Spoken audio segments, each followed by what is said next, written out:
السلام علیکم.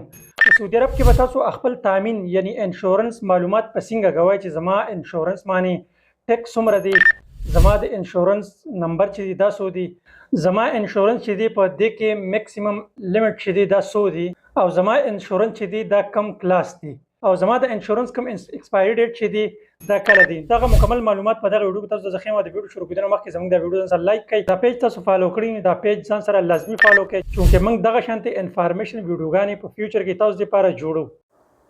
خبرګرو خپل د موبایل سکرین ته موږ راغلو، خپل موبایل کې ګوګل کروم چې دا به اوپن کو او دلته به ورکو CCHI insurance.check دې باندې به کلیک کو.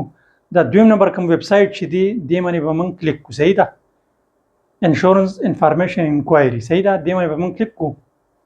دې باندې چې کله موږ کلیک کو داسې یو انټرفیس چې دی دا به موږ ته راشي، یو خط لاندې ته ښکاري سټارټ سروس، دې باندې به کلیک کو. دې باندې چې کله موږ کلیک کو نو دې اولنۍ کې به موږ ورکو خپل د اقامې نمبر، او دویم کې کوم د لاندې کوډ چې راکوي دا به ورکو. صحیح ده، 186095. دا چې به موږ ورکړ لاندې ټیک باندې او اوکې باندې به موږ کلیک کو.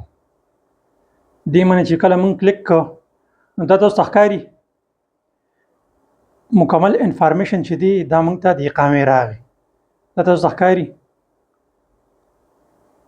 د اقامې کوم نمبر چې دی هغه راغی، او په دې باندې ټیکس څومره دی هغه، او دې کې میکسیمم لیمټ څومره دی، او ایکسپایری ډیټ دا هر څه راغله.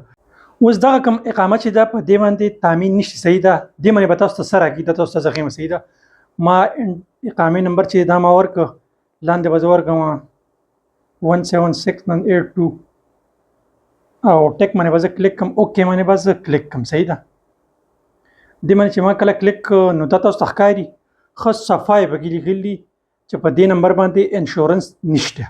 نو دغه شانې طریقې سره تاسو خپل په اقامې باندې انشورنس تامین تاسو چک کولی شئ.